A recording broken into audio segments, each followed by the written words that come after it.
Ration వ్యవహారాలకు సంబంధించి Jagan X వేదికగా స్పందించారు. ప్రజలకు ఇంటికే అందుతున్న సేవల మీద మీకు అంత కక్ష ఎందుకు చంద్రబాబు అని వైఎస్ఆర్ కాంగ్రెస్ పార్టీ అధ్యక్షుడు మాజీ ముఖ్యమంత్రి జగన్మోహన్ రెడ్డి ప్రశ్నించారు. ఈ ప్రభుత్వానికి మానవత్వం ఉందా అని నిలదీశారు. రేషన్ డోర్ డెలివరీని రద్దు చేయడం అంటే పేదలను దోపిడీ చేసేందుకు మళ్లీ ద్వారాలు తెరిచినట్టు కాదా? దేశమంతా కొనియాడిన ఈ విధానాన్ని రద్దు చేసి ఏం సాధిస్తారని ఆగ్రహం వ్యక్తం చేశారు. ఈ మేరకు ఆదివారం సోషల్ మీడియా ఎక్స్ వేదికగా చంద్రబాబు ప్రభుత్వ కక్షపూరిత విధానాలంటూ వైఎస్ జగన్ ఎండగట్టారు. పారదర్శకంగా ఇంటి వద్దకే వచ్చి సేవలు అందిస్తూ వరదలు విపత్తు సమయాల్లో బాధితులకు మరింతగా చేరువైన రేషన్ వాహనాలను తొలగించడం సరైనదేనా? సేవలు అందించిన వారిని స్మగ్లర్లుగా మాఫియా ముఠా సభ్యులుగా చిత్రీకరించేలా నిన్న మీరు చేసిన వ్యాఖ్యలు ఏమాత్రం సొబ్బగలేవని మండిపడ్డారు. ప్రజల ఇంటికి అందుతున్న సేవల మీద మీకు ఎందుకు ఇంత కక్ష చంద్రబాబు?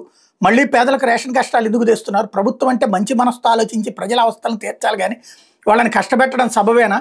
ప్రభుత్వ సేవల డోర్ డెలివరీ విధానాన్ని సమాజ్ చేయడం విజనవుతుందా?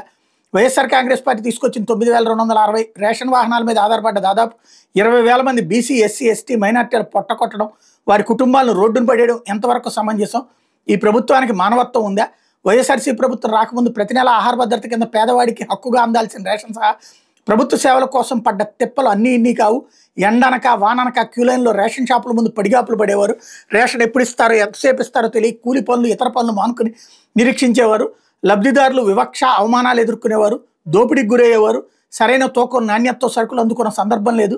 ఈ కష్టాలు పడలేక కొంతమంది రేషన్ సరుకులు తీసుకోవడం కూడా మానేశారు. దీని మీద నా పాదయాత్రలో ప్రజలు తమ గోడు వెళ్ళబోసుకున్నారు.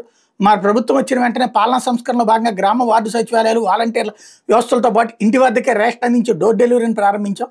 బియ్యం క్వాలిటీని పెంచి ప్రజలకు తినగలిగే నాణ్యమైన సార్డెక్స్ బియ్యాన్ని ప్యాక్ చేసి రేషన్ వాహనాల ద్వారా ప్రతి ఇంటింటికి అత్యంత పారదర్శకంగా అందించి దోపిడీకి అడ్డుకట్ట వేశాం.